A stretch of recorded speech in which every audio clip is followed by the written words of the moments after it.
warahmatullahi wabarakatuh. Alhamdulillahilladzi nahmaduhu wa nasta'inuhu wa na'udzu billahi min syururi anfusina wa min sayyiati a'malina. May yahdihillahu fala mudhillalah wa may yudlilhu fala hadiyalah. Qala Allahu ta'ala fil Qur'anil Karim, a'udzu billahi minasy syaithanir rajim. Bismillahirrahmanirrahim. Wa nunazzilu minal Qur'ani ma huwa syifaa'un wa rahmatul lil mu'minin wa la yazidudz zalimina illa khasara. Amma ba'du. Para mustami'in wal mustami'at, para pemirsa, para pendengar di mana saja berada, alhamdulillah wa syukurillah, kita saat ini sudah berada di bulan Ramadan yang merupakan bulan upgrading training atau bulan latihan untuk meningkatkan iman dan takwa kita kepada Allah Subhanahu wa Ta'ala lewat puasa Ramadan 1 bulan penuh.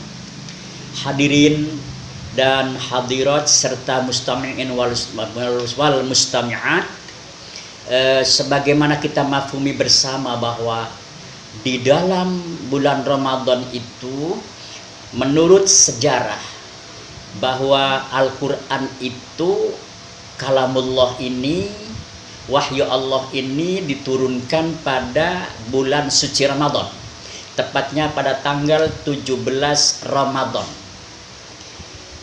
Al-Quranul Karim ini oleh Allah Subhanahu wa Ta'ala turunnya memang tidak sekaligus seperti kitab-kitab yang lain atau suhuf-suhuf yang lain, suhuf Nabi Musa, suhuf Nabi Ibrahim, dan wahyu-wahyu Allah yang diturunkan kepada para nabinya.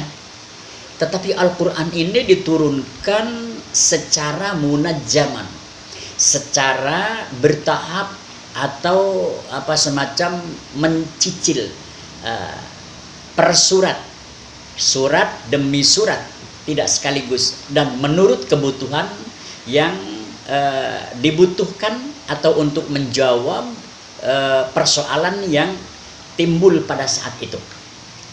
Maka seperti salah satu contohnya ketika Nabi Muhammad SAW ditanyakan oleh beberapa tokoh Quraisy, "Hai Muhammad, Tuhan itu sebenarnya ada berapa sih? Apa satu, apa dua, atau berapa?"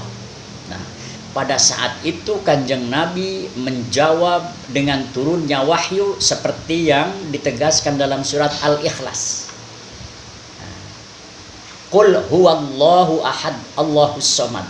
Kata Allah, "Hai Muhammad, jawab pertanyaan orang-orang kafir Quraisy tentang Tuhan itu. Katakan bahwa Allahu ahad, Allah itu satu, esa, tunggal. Kemudian Allahus samad, Allah itu adalah tempat meminta, menggantungkan diri manusia, makhluk seluruhnya kepada Allah Subhanahu wa Ta'ala. Walam yakul lahu kufuwan ahad, dan tidak ada juga makhluk lain yang bisa menandingi zat kekuasaan Allah Subhanahu wa Ta'ala itu. Walam yakul lahu kufuwan ahad, dan tidak ada juga sesuatu yang membandingi daripada eksistensi Allah Subhanahu wa Ta'ala. Lalu dalam konteks lain, bahwa ketika Nabi Muhammad SAW mendapatkan sebuah pertanyaan bahwa pernikahan itu berbeda agama dilarang dalam Islam.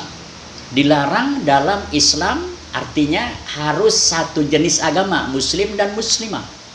Sementara muslim dengan kafirah misalnya dilarang keras. Dan ini ditegaskan dalam Al-Quranul Karim, wala tankihul musyrikati hatta yu'minna wala amatun mu'minatun khairum mim musyrikatin walau a'jabatkum. Kata Allah, tidak boleh menikah seorang laki-laki dengan seorang wanita yang musyrikah, yang kafir, sehingga dia masuk Islam dengan membaca 2 kalimat syahadat. Jangan terpedaya, walaupun wanita itu cantik, luar biasa dan tidak boleh tertipu dengan kecantikannya itu. Karena sebelum masuk Islam tidak boleh melakukan pernikahan. Jadi harus satu agama, satu jenis agama, Islam dengan Islam. Selanjutnya bahwa Al-Quranul Karim ini diturunkan tidak sekaligus dalam tempo 22 tahun, 22 bulan, 22 hari. Lamanya itu. Nah ini Al-Quranul Karim juga di sisi lain merupakan hudal linnas, sebagai petunjuk, sebagai barometer untuk bagaimana menggapai kehidupan yang selamat, bahagia, dunia dan akhirat. Oleh karena itu banyak ayat-ayat yang tentu yang menyangkut masalah al-muhkamat, yang menyangkut masalah hukum jual beli, hukum pernikahan, hukum-hukum yang lainnya sudah luar biasa tertera, tercantum lengkap dalam Al-Quranul Karim. Tinggal bagaimana kita menggali, mengkaji secara detail untuk bisa dipahami secara baik. Kemudian Al-Quran ini juga merupakan salah satu sumber hukum, satu-satunya sumber hukum yang bisa dipercaya, yang muktabar, yang mutawatir, yang pasti benar informasi yang dibawa Al-Quran ini oleh Allah Subhanahu wa Ta'ala. Hanya di dalam kandungan Al-Quran yang 30 juz, 114 surat dan 6.666 ayat itu. Maka para pemirsa sekalian, bahwa Al-Quran ini sebagai pedoman hidup, hudal linas, hudal bayyinatin hudal wal furqan, pedoman hidup, menjadi barometer kehidupan umat manusia, harus terus digali dan dipelajari serta dibaca dalam kehidupan kita. Membaca Al-Quran itu satu huruf mendapatkan 10 kebaikan. Bahkan nanti orang-orang yang senang membaca Al-Quran itu dirindukan oleh Allah Subhanahu wa Ta'ala untuk masuk surganya. Surga rindu kepada orang-orang yang demen dan senang membaca Al-Quranul Karim.